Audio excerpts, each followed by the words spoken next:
So, Victoria, welcome to Ask the Pros, where we Okay. speak to professionals, entrepreneurs, trying to tell your story, share your journey, and in a way, use that to inspire and motivate others, you know.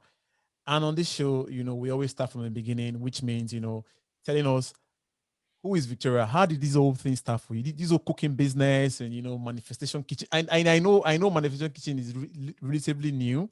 It started from Vic's kitchen, which you're going to give us a bit of a backstory, but in terms of starting out, being professional life, entrepreneur as well, how did this all start for you?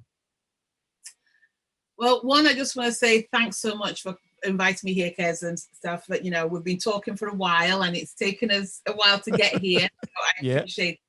But yeah, how? Well, who's Victoria? Goodness, that's a loaded question. So Victoria is someone. She's full of energy. That's one thing. So when people see her, they're like, "Wow, the energy." But also, most importantly, Victoria is someone who has experienced different areas of lives where she's had highs and lows, but the highs and lows have actually paved the way so that Manifestation Kitchen can Can be be. can be born. Yeah, can be. So that's Victoria, and the whole Manifestation Kitchen element was created because I wanted something that would embody Victoria. That it was just that simple. That was my manifestation. I had been thinking of a way to be able to package me so that I didn't have a spin-off of some sort. I just wanted everything underneath one umbrella. So yeah, I mean, 5-6 years ago, I climbed Kilimanjaro, thinking there was something missing, and Great. knowing right, and knowing that climbing the mountain would, I knew somehow that climbing the mountain would give me certain answers. I didn't know what answers there were, and I didn't know what was missing. But I'd been wanting to climb Kilimanjaro like 2 or 3 years previous to me actually climbing the mountain. And when I climbed, I came back. By the time I came back down, within a month, I had set up Vic's Kitchen, which was my original company. And I literally came down the mountain, came home, thawed out because the mountain is cold. And then Vic's Kitchen was created. And Vic's Kitchen was all about creating cooking sauces and selling them to shops and supermarkets, and it did really well. Got a really amazing following. However, I had I still had that element of something's missing. There was something just not quite right. Prior to Vic's Kitchen, I'd actually thought I was depressed, and I didn't know how to address that because as an affluent 6-figure earning Black woman, I was like, if I tell anybody that I'm depressed, I'm going to lose my contracts. I'm not going to be in the senior positions in the corporate world that I would be. So I didn't know who to speak to. And going to Kilimanjaro was part of that healing process. Even though I didn't realize it at the time, it was all part of the process. And it was so interesting because when I was running Vic's Kitchen, I also went through a state where my career in the corporate world stopped. It just came to a halt. I'd been working in the corporate world for 20 years. I had always had very, very affluent contracts. And all of a sudden, it was almost as if I stopped to exist.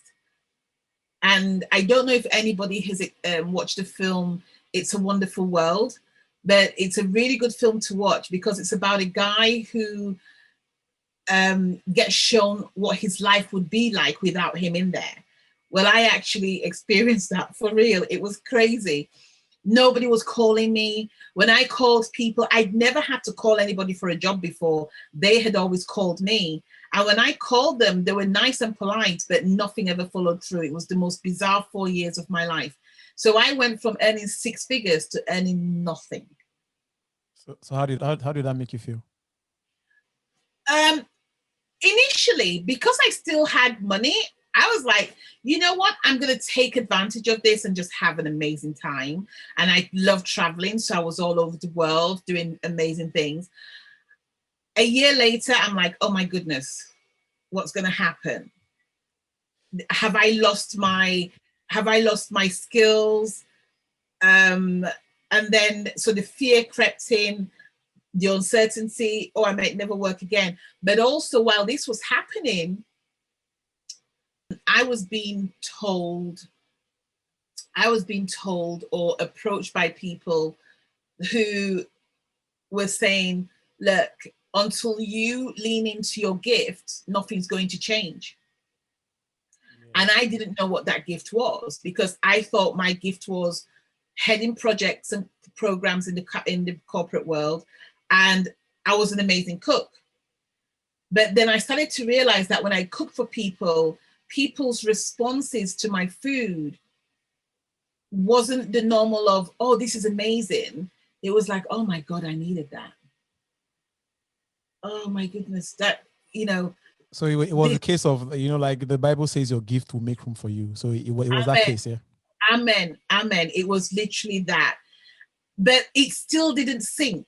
And if you don't listen to God, God will find a way to sort of like make you hear what he's got to say. And people are saying, oh, so you need to lean into your gift. So I'm thinking, so is it the food? And people are going, no, listen to yourself. Listen to how you interact with people. And I bumped into someone, or someone had been introduced to me, and they asked me a question. They said, when you go down the street, actually, they asked me a number of questions. They said, when you go down the street, do people just come and hug you? I was like, yeah, that happens. And the next question was, when things happen, have you sometimes already foreseen that? I'm like, yeah. Like a deja vu moment. Right. And then they asked me another question, which I can't remember. And they said, but do you think all this is normal? And I was like, I've never really thought about it. And then this person said, well, actually, you're gifted and you need to explore that. And I was like, oh, no way, no. Because what does this mean? I'm a Christian, right? I was like, what do you mean? That I can see things, that I can heal? Oh no, this doesn't make sense. So you do what every girl would do. Oh, that's what I think anyway. I call my mum and I say, Mom, this gift, what is it? And she goes, oh, my darling, everybody's intuitive. I wouldn't worry about it. She goes, yeah, everybody's intuitive. So I don't think anything about it, right? I don't think anything about it. But then as life carries on, I'm still cooking for Vic's Kitchen and my food is having more of an effect on people. And I will cook for people and people will come to me and go, oh, Vic, can you just touch me? I've got a bit of a pain. So I would touch them. And they'd go, how did you know to touch there? I'm like, I don't know. And they would sit there in silence and they'd go, oh, that was amazing. Thank you. It happened. It's funny. I bumped into somebody last week or 2 weeks ago, and she said to me, oh, Vic, a lot of people call me Vic. She said, oh, you remember my knee? I had pain on my knee. And I went, sure. She went, since you touched it, the pain's never come back. Oh. And I was like, huh. And this kept starting to happen, but I still didn't know what it meant. And then people would come to me and ask for advice, but people have been coming to me and asking for advice since I was like 15. So nothing really, things had been happening, but I'd never mapped everything together. And the more I was in this place of not earning any money, what I believe was that God gave me the time, the quiet space where I wasn't being distracted in the corporate world to actually listen and pay attention to discover yourself. to discover myself, pretty much. Yeah. So yes, Good, it was good, good. just Great, yeah. great, great, great. But you know, growing up here as a little girl, Victoria, what were your interests? What was it, cooking? Because now was that part of your interest, cooking, or you weren't interested in that growing up? Do you know what? There's a funny story that we have. So I have two older sisters, and they're very good cooks. And when they lived at home, I had no interest in cooking because they cooked, and I never wanted to be in the kitchen. It's interesting. I never wanted to be in the kitchen with anybody. So if they asked for help, like in Africa, you would normally, it's not a one person job. You'll get in, one person's going to do the onions, the crayfish. No, I never ever wanted to be in the kitchen. On But at the age of 11, my mum said to me, "You're going to boarding school. You need to learn how to cook." And I remember my first meal was making rice. And I don't know if you've heard of poto rice, where you put too much water to the point where the rice is just disgusting. That was my first meal, right? And my dad was like, "You're going to eat this food." And I had to pay a cousin of mine to eat it because it was that disgusting. So, was I interested in cooking? I, I, I don't know. I did cook eventually, but I don't know if I cooked because I wanted to. I think I cooked because my mom was like, "Well, your sisters have both traveled, so you're in charge of the kitchen." So, because I was born here, but I went back to Cameroon.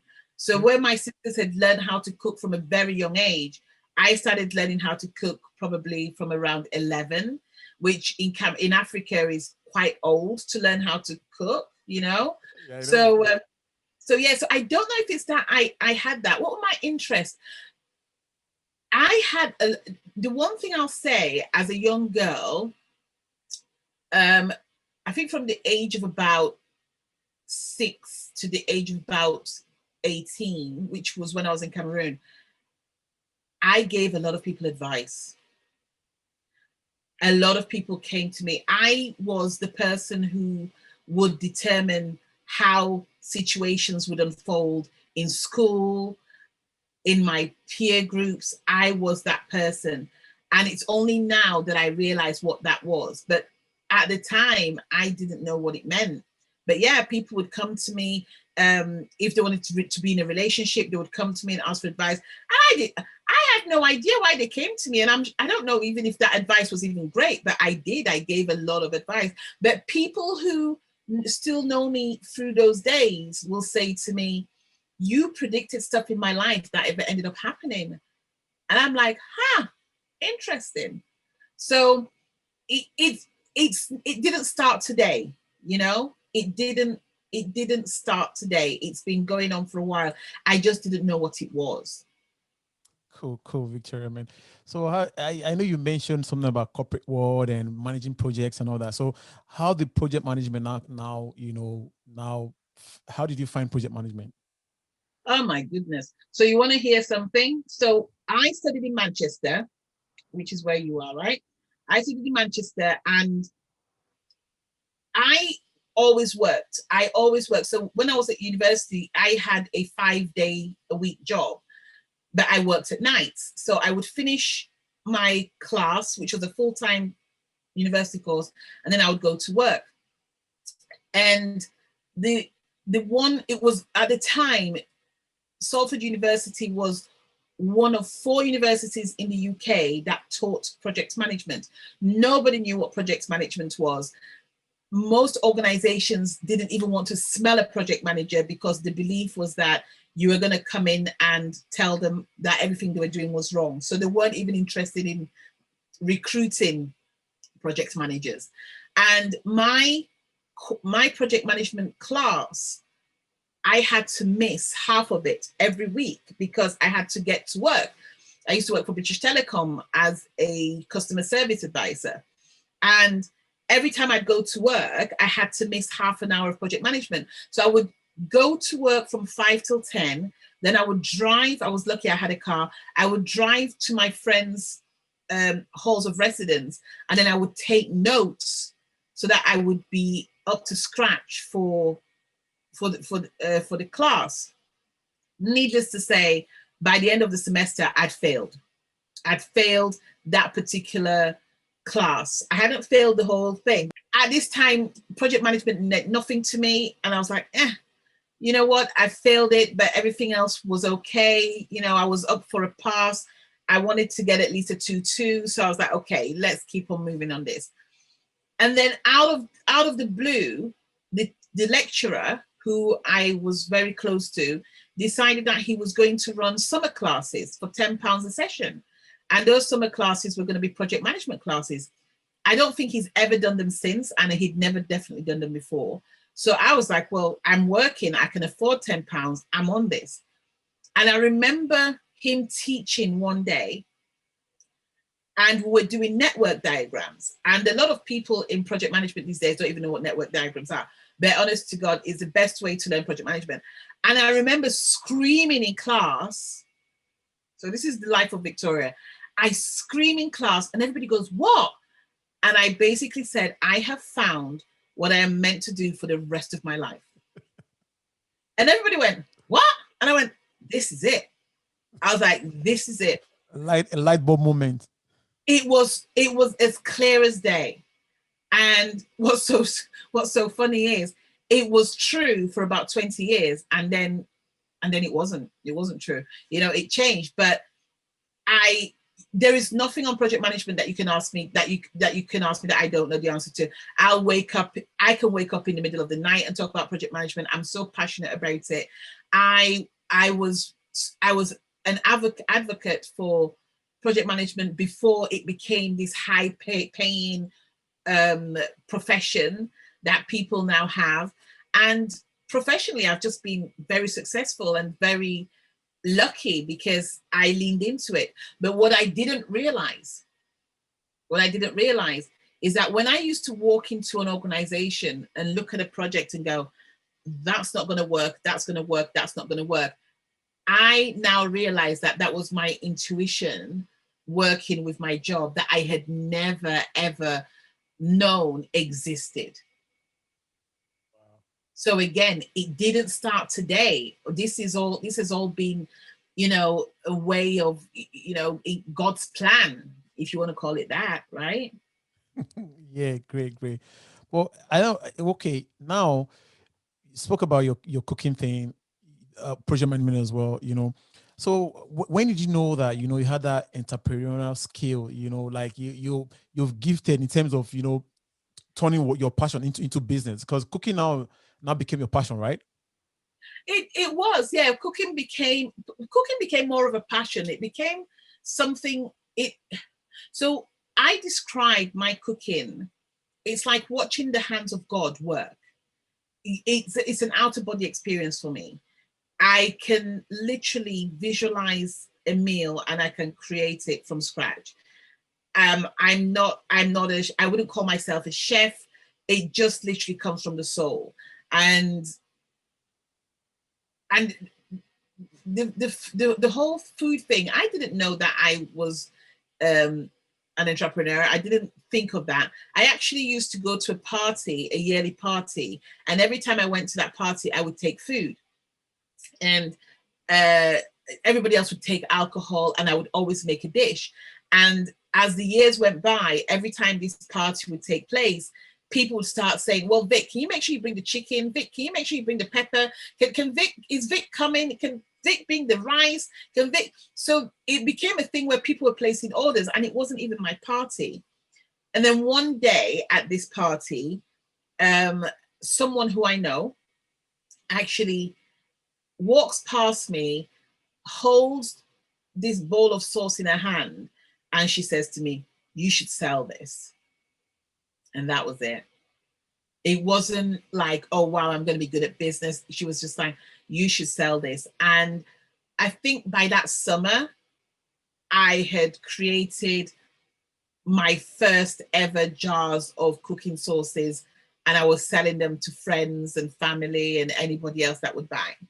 It was a huge learning curve for me though, because I did very little research. I didn't know, and I was begging for help, and I didn't know, there was very little help available that I could tap into. So I did everything in the best way that I could, with and made mistakes along the way.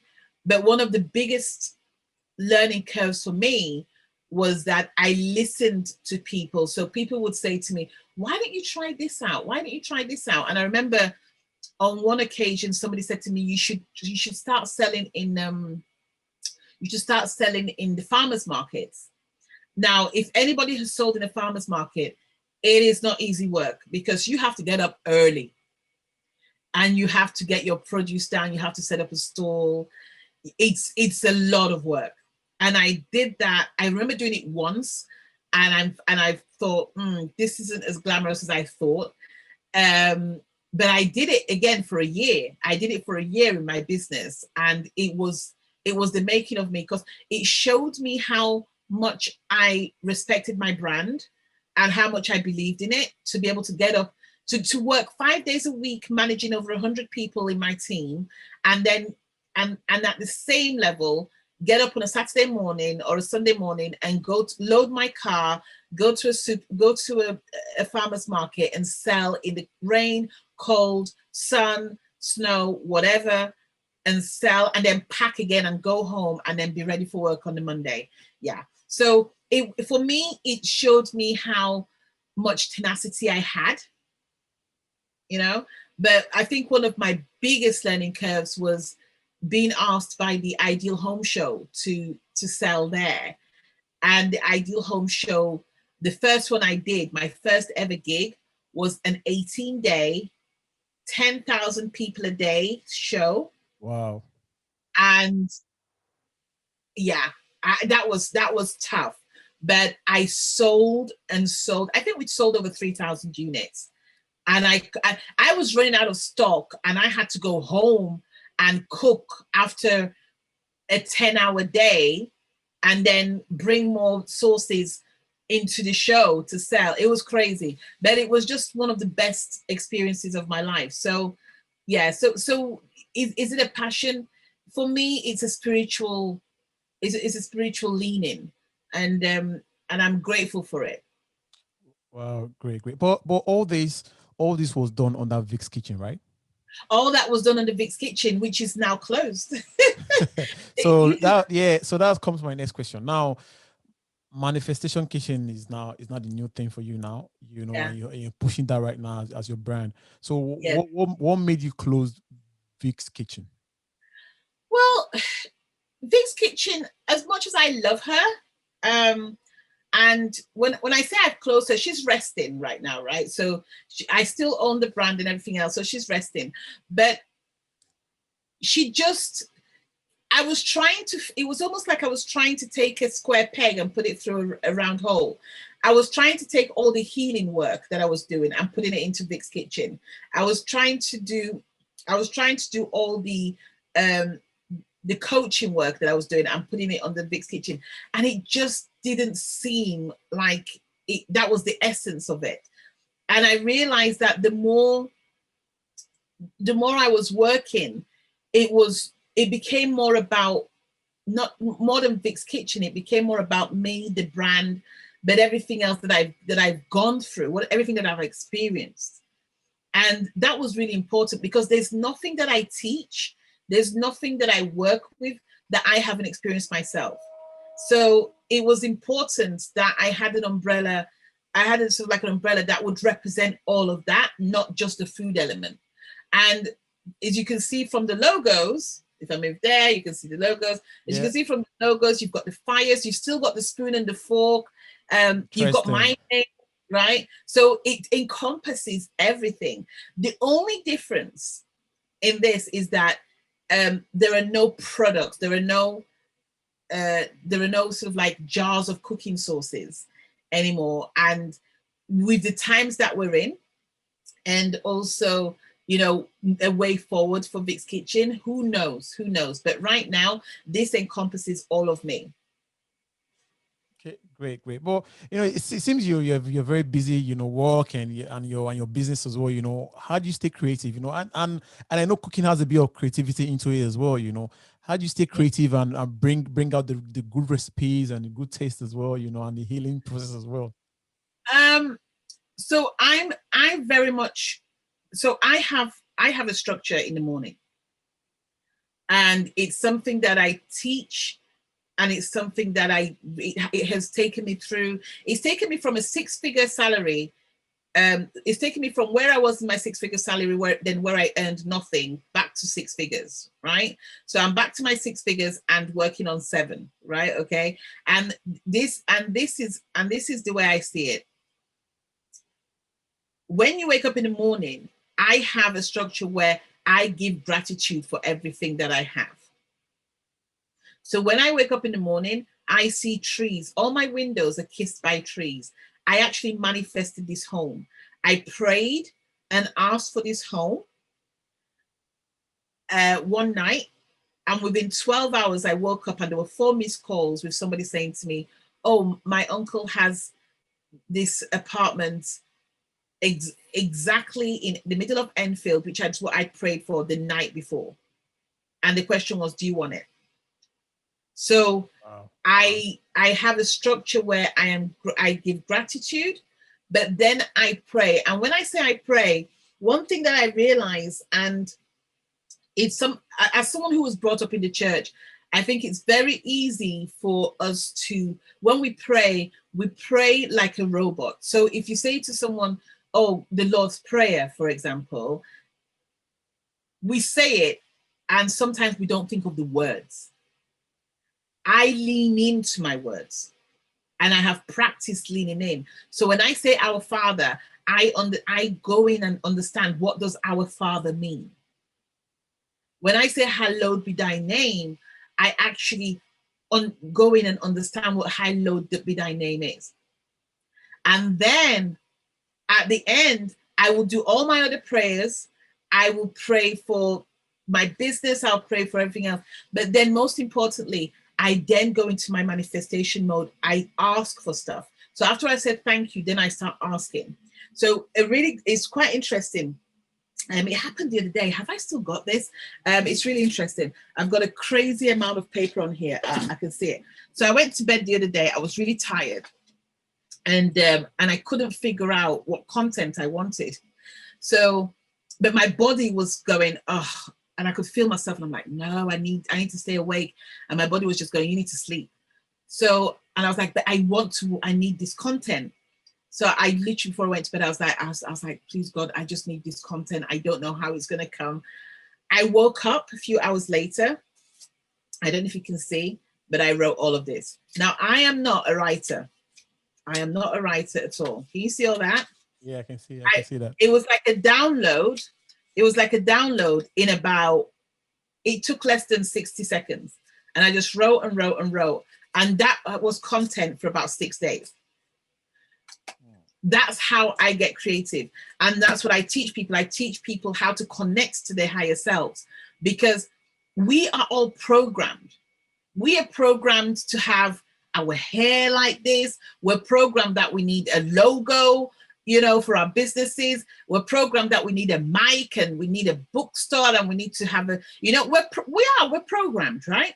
And we're programmed in such a way that we almost dilute ourselves. Now, that means that our super consciousness, which everybody has the ability to connect to, is dimmed. Which is why you'll get people saying, oh, this always happens to me. Or I've been wanting X for so long. Well, why can't I earn 6 figures? Oh God, I wish I could earn 6 figures. Or, you know, I wish I had the love of my life or whatever. And it's because when we ask for it or when we connect to it, we connect to it from a programmed mentality as opposed to a higher level of consciousness. So how do you achieve a higher level of consciousness? Come and work with me. You come and work with me because not only have I studied alchemy, but also I have, I've experienced, I have had to connect to my higher level to be able to bring in to my life what I needed. So it's more about, and this is the exciting thing. It's more about connecting to what you would love and connecting to what your heart wants, as opposed to how it's going to happen. Everybody is so hell bent on the how that they're not connecting to what they actually want to bring in. Some of the most precious things in our lives just happened. You walk down the stairs, you meet this woman, you fall in love with her. Before you know it, you get married.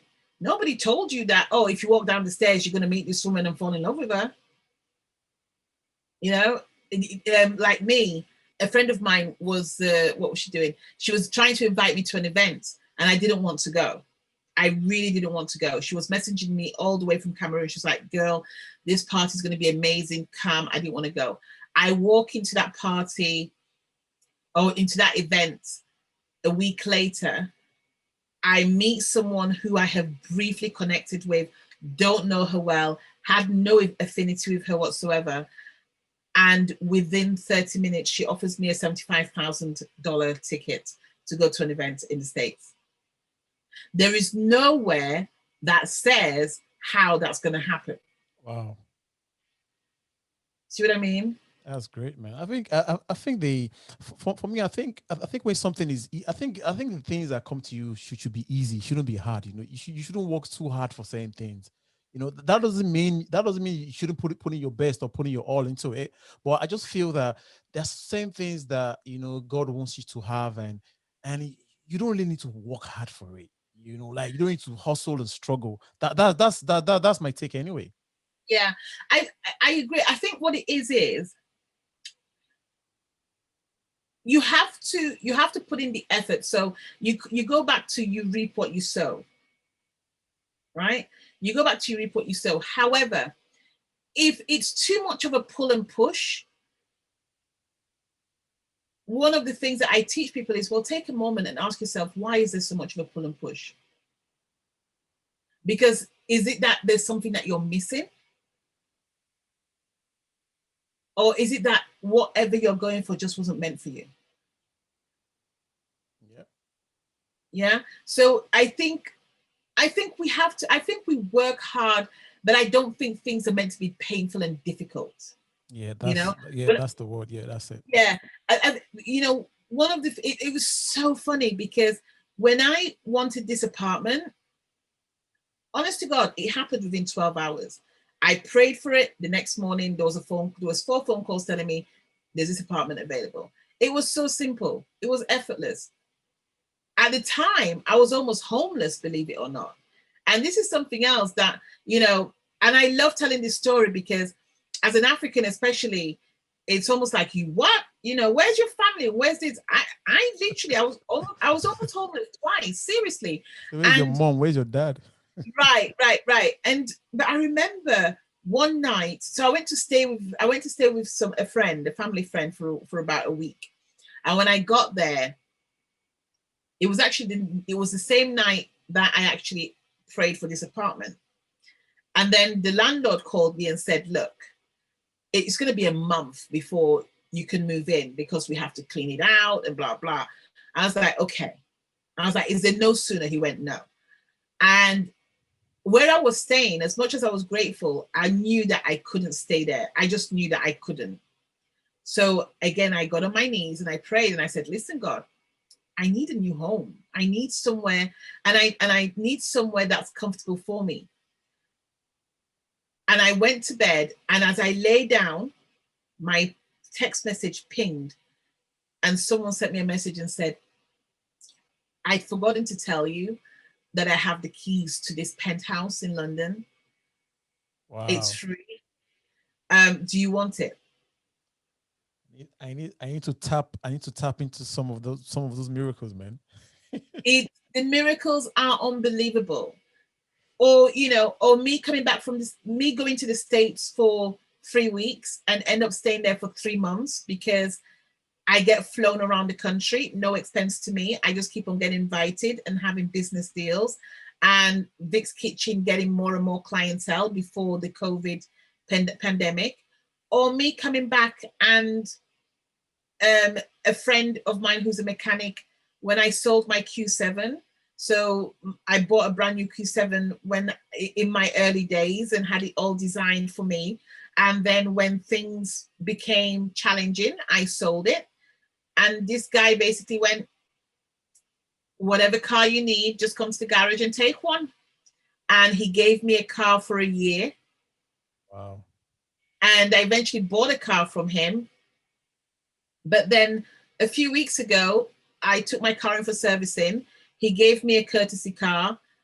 And I looked at this car, and you may laugh, but I said to the car, "You're so beautiful. Do you want to be mine?" And I promise you that car said yes. And I rang my friend and I said, "Is this car for sale?" And he went, "Yes." And I said, "How much is it?" And he told me. And I was like, "How about you buy my car back and then I'll take this one?" And I won't say what he said me, but there's a lot of F's and everything else in it. And he was like, "I don't want your car. It's an old diesel." I was like, "Yes, but you sold me this car." Do you know what? I now have a manifested BMW outside my house that I Wow. paid pretty much nothing for. Wow. And even better, she is 19 years old, but get this, she's only done 25,000 miles. So she's brand new. She's got a 19-year-old registration, but she's 2 years old. Wow, that's She's great, man. gorgeous. That's great. That's great. There are amazing things happening to you, And so, Um, how do you spread this love, man? Is it through your cooking? Now, tell us how you spread this love. it's through cooking. It's through so basically I have programs where people come and work with me, and people come and work with me for 6 months. People come and work with me for a year. And what I do is I teach them how to connect to their higher selves. But also, as we go through that process, I work on their food so that the food is designed for them. The food is designed for them so that it connects them to their higher self. Food is not meant to be tampered with, right? Food is not meant to be tampered with. Food comes from the earth or it grows on trees or whatever, but food is not meant to be tampered with. Food is so good. Food is so gorgeous. So, for example, if you look at tomatoes are really good for the heart, right? If you're ever feeling unsettled, sweet potatoes, especially purple sweet potatoes, are very grounding. So, I eat a lot of sweet potatoes because I do a lot of work. And when I do a lot of work with people, I pick up people's energies. So for me to stay calm, I actually slice this sweet potato, put it in the oven with a bit of salt, a bit of olive oil, and I grill it and I have it with homemade hummus. Really grounding, really calming. If you're feeling bloated or feeling swollen or anything else, some turmeric, some ginger in water, brilliant. All this food is great for the body and for the soul. And what I do is I work with people who are suffering from depression and anxiety, or are trying to manifest their best life. And I just work with them. For example, carrots. Carrots are good for your eyes. Yeah. So there's just all these beautiful foods, all natural, and when they come into season, that's a secret actually. Always check to see if the food is in season, Mm. because especially in this country where we have a lot of food that is genetically modified, Modified, yeah.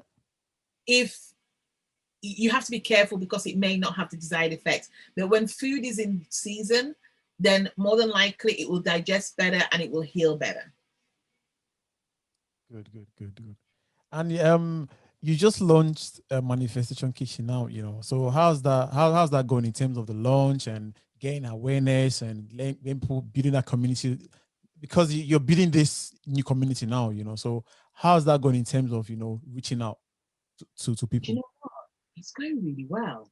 It's going really, really well. So on Instagram, you can follow us at Manifestation Kitchen, and she's growing. We're getting a lot of traction on the post. Oh my God! You know what? The comments for the post are, they're funny, they're inspiring. We're loving them. We're actually having people who are actually introducing their friends or their clients to actually come on and actually have a look at our post, which I'm so honored by. Um, Also, there's a lot of people who've come and worked. So I did a launch special, um, and um, and I didn't think I'd actually do that special again. And it was coming to work with me for 2 hours, and it gave people an idea of the work that I do. So you come and work with me for 2 hours, and people came to me with almost like an entangled life where they were just feeling stuck. They didn't know how to unfold. And what I do is I actually map their lives together. So to see why certain beliefs are still very predominant in their lives and actually how to unfold that and give them a solution of moving forward. Worked with people's children, worked with a couple of sisters, where one sister then sort of like recommended me to the other sister, which has been great. So it's been really busy. The community is still growing, still doing sort of like live videos. You can find me on LinkedIn underneath Victoria Dioh, and where else? On Twitter. And actually, if you go onto Instagram, everything you need to see on my bio, you can connect to me via Instagram on my bio. You can connect to me to YouTube, to my YouTube channel, so you can see other podcasts. You can WhatsApp me on my bio on Instagram. You can access my Twitter account. You can access everything. You can access Facebook. You can access everything just from Instagram. So I send everybody to Instagram and just go click on the bio and find out everything there. It's all you need to. It's just one click and you get in. You get to see the website. And also you get to register as well if you want, so that you can receive a call from me and we can have a chat. So everything is on Instagram. So that's great, man. So if someone is listening to you and say, "Oh, she started Vic's Kitchen and Vic's Kitchen is closed," how are we so sure Manifestation Kitchen is not going to close as well? What would you say to that? I like that one. It's like, how can we trust you? Yeah. So manifestation. So I just want to say the reason why Vic's Kitchen closed, it was almost like an organic closure. And it was so funny though, because when I did announce that she was closing, I had people queued out down the road buying the last products. It was hilarious. And again, very grateful for that. But this is it. This is it. This is the brand. Anything else that comes out of this will be a subversion of this. Why? Because this is me. This is me, and I'm just still growing in this journey, right? So she can only get better. But yeah, Manifestation Kitchen, and also Manifestation Kitchen came out of a genius conversation.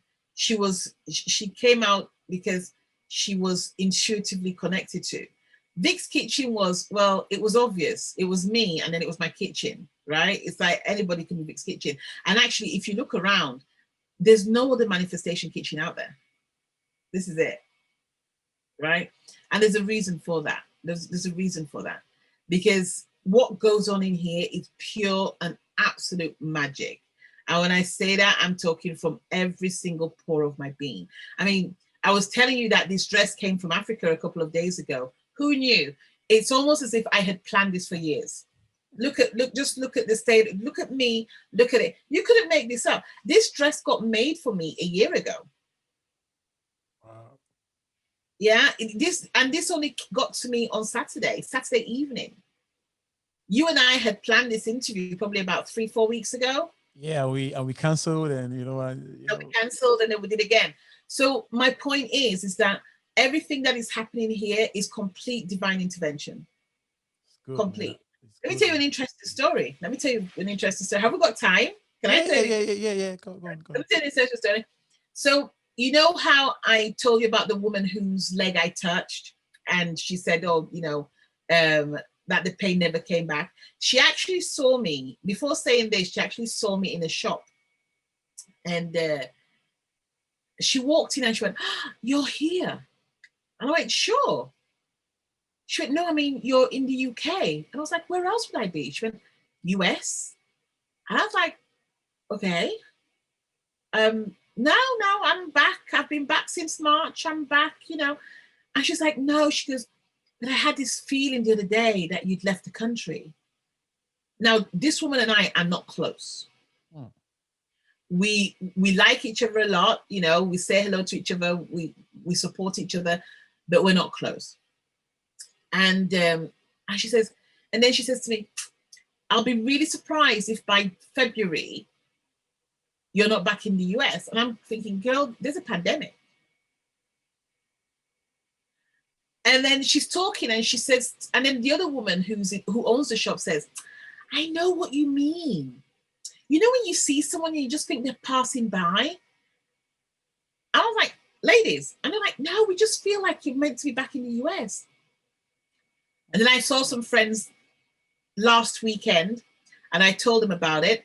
And they said, yeah, we get that too. Do you know that in less than a few days, a dear friend of mine in the US calls me and says, I'm inviting you to Hawaii.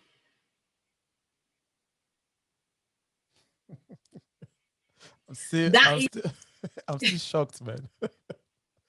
right. All I need to do is pay for my ticket and that's it. Everything else is covered. And it was just like, yeah, just come. Now, my point is, when you are connected to your higher self, what you receive, the miracles that happen, even you yourself can't begin to imagine what that looks like. But if you come from a place where the language that you use is negative, I can't, I won't, I'll never. The emotion that is connected to those words are so much more stronger than I would love, I want. Because the words of I never, I can't, I won't are wrapped around with fear, and fear is very, very strong. In Africa, especially, I know in Cameroon, where I spent 12 years, I know that when you say to someone, how are you? Their response is, oh, Ade, I'm managing. Oh, poor, poor, poor. Oh, the poor. Ah. And even if they're not poor, they'll tell you that so that you don't ask them for money. I haven't eaten all day. I haven't eaten all day. My back, my neck. I'm not And I'm I tired. know exactly. And you know what? That eventually comes true. What you say, The tongue is very powerful, you know. the tongue is so powerful, which is why, you know, it's always you have to be really careful when, especially with our children, what we say to our children. Because if you think of how we're programmed because of what our parents told us. I was thinking today about finances. And one of the things that I realized in our household is whenever I wanted to speak to my dad about how much he earned and everything else, he was like, oh, no, we don't talk about money. Now, not talking about that and not talking about money, not talking about money. Imagine the effect it has on you when you're trying to create an empire. Create wealth as well. Right? So how we speak to ourselves, how we speak to others, how we manifest things, it's very important, and the language that we use. And also, it's also not coming from a place of lack. So when I get people coming to me, a lot of my clients will say, you say you can manifest, I want to manifest money. And I've had people seriously come to me and go, manifest me money, that's what I want. And I say to them, let's start with the work. And then I say, do you realize the energy that you're coming with when you're saying you want the money? Because one, you're pissed off that you don't have the money. Two, you're scared that you don't have the money. Yeah. So the whole approach is coming from I don't have. Negative place as well. It's a negative place. I had a woman who came to me and she was so hell bent. She was like, well, I just want money. So, if this is what we're going to do, then that's what I want. By the end of day one, it was a 5-day process that I was running. By the end of day one, she started to cry because the work I had done with her, she actually realized that actually it wasn't the money she was after. She wanted time with her children. The money was just going to help make it possible. She wanted to be able to travel with her children, her family, wherever she wanted to go. And then I said, but the how is none of your business. And my clients always go, when I say that, they're like, what?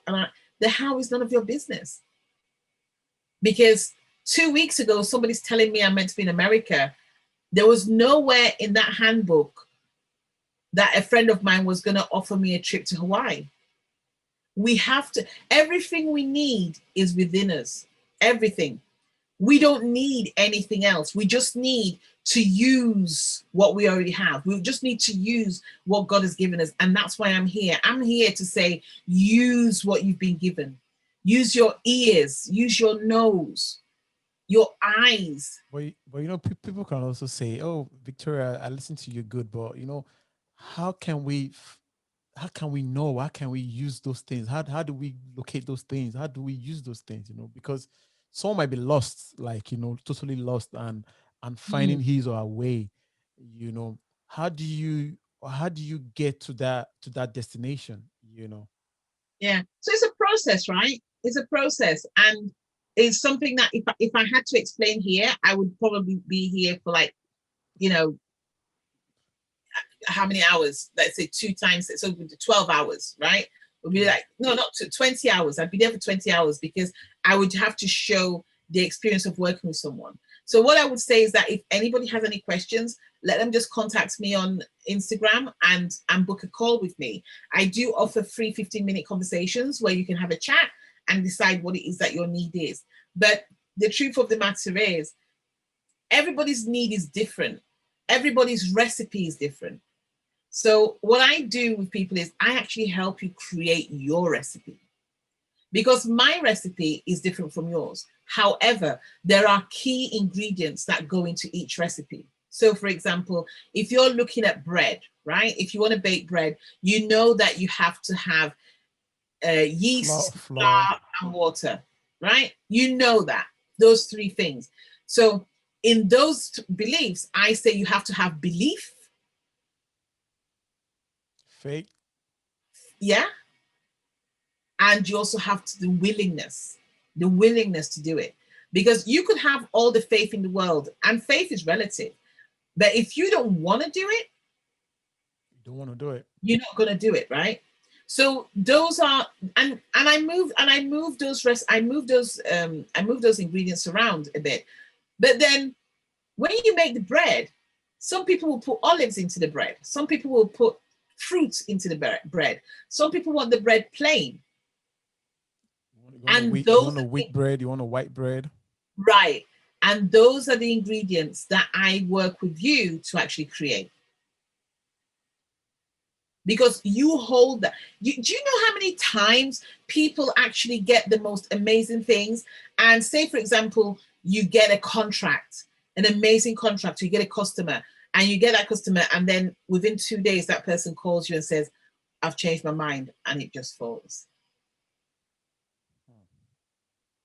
Or you get money, and then it disappears.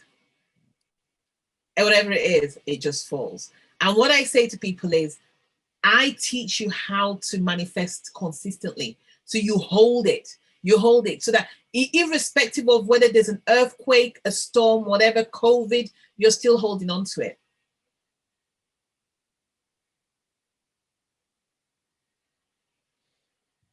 There's no pandemic stopping you. There isn't. People say to me, the shop, one of the shops that I provide cooking sauces to, asked me the other day and said, oh, how's the pandemic for you? I'm like, yeah, it's great. And I said, well, how's Fixed Kitchen? I said, well, Fixed Kitchen is closed. I said, but you guys, people aren't seeing my products when they come here anymore anyway. They can't because of the way the shops have been redesigned. I said, but whatever you've got, you'll sell. It'll be fine.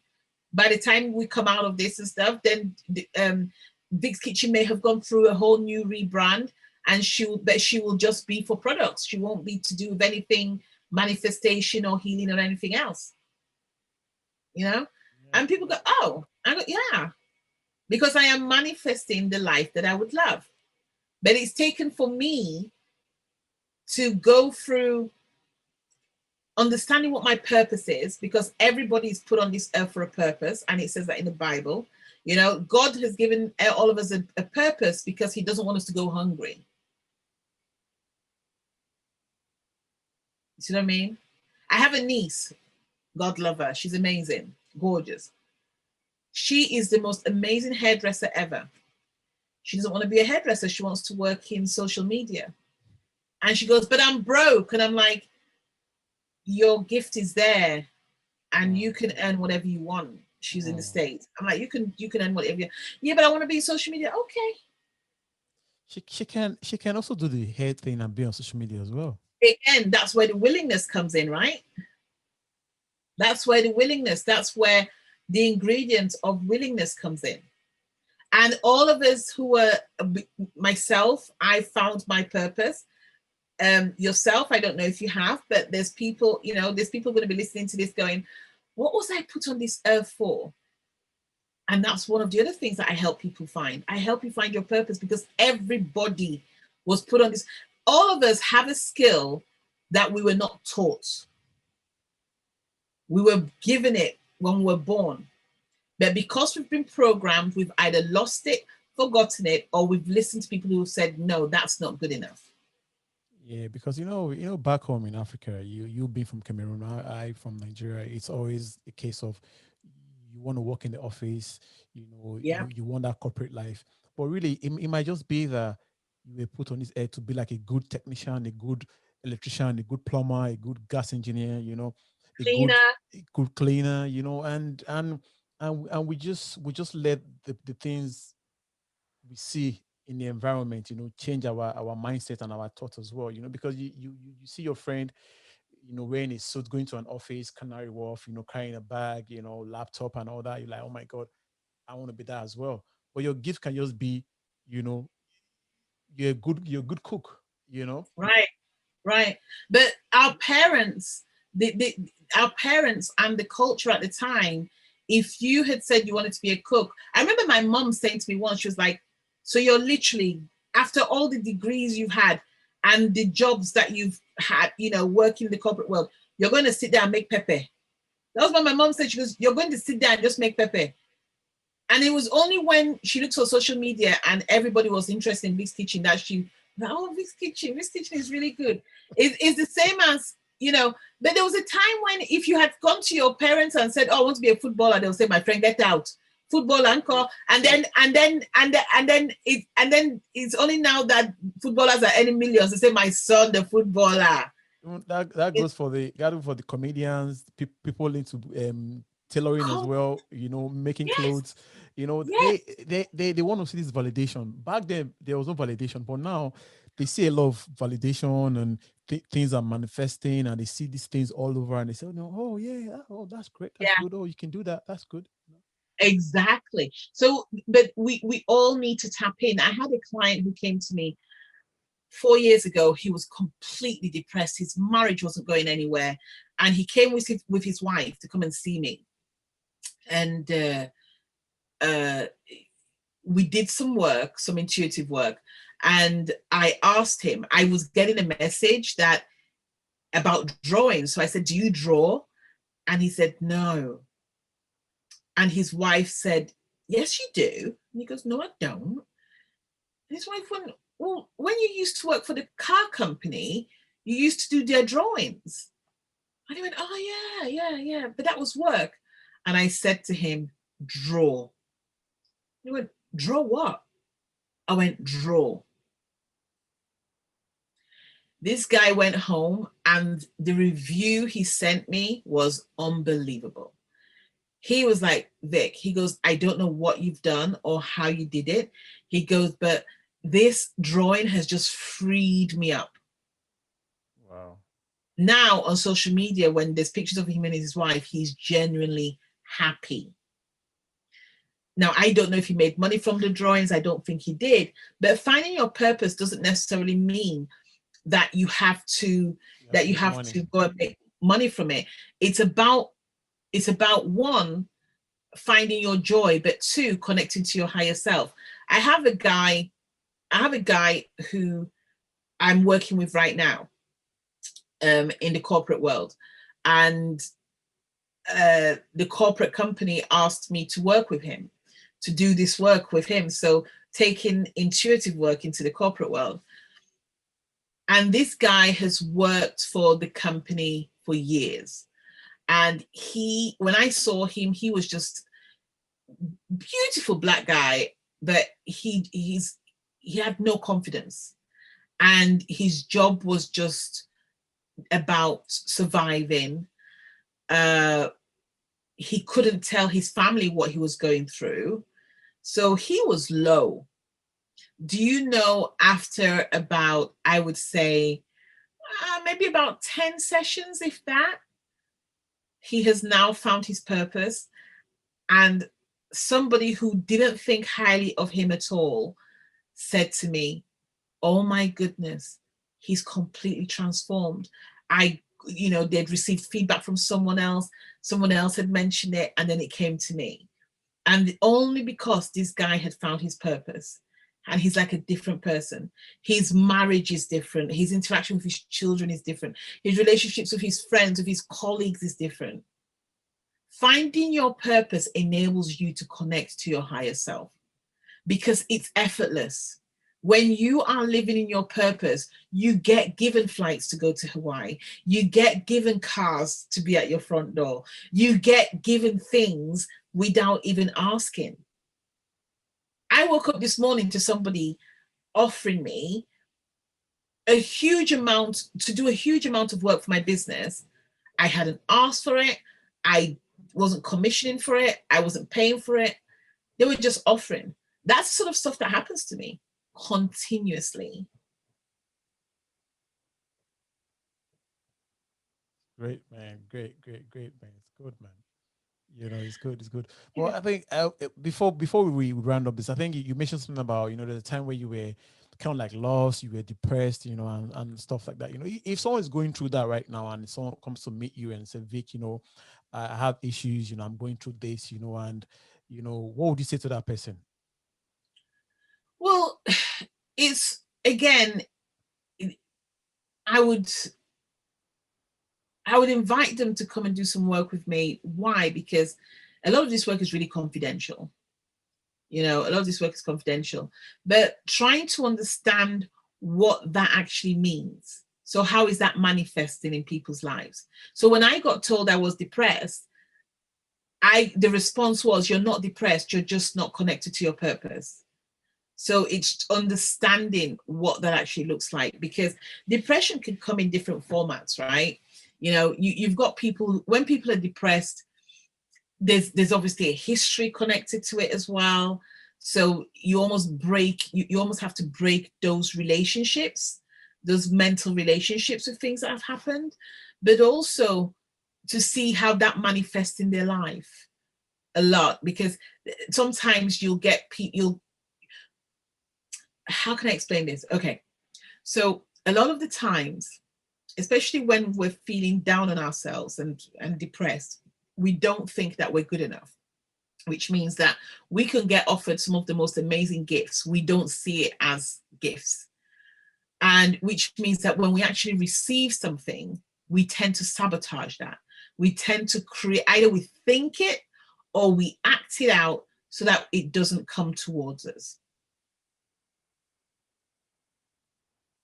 So trying to have a conversation around how that manifests into their life will allow us to kick off the work. And and it could take 10 sessions, or it could take more. It depends on the individual. Yeah, Vic, it's been nice having this conversation with you, man, and it's been great. Love all the whole everything you're talking about. I'm just I can see I'm just listening. I'm like a good student here right now. You're listening. I know it's work that is Uh, fascinating. It's work that needs to continue to be out there. And it's not just about my business. I believe that if somebody can listen to this podcast and take something away from it, then by all means, please do, please do. And also for the children that we have out there, I have a niece who loves boxing. And one of the things that her mum does, my sister, is she encourages all her children to follow whatever they're going into, because you never know which one is their genius.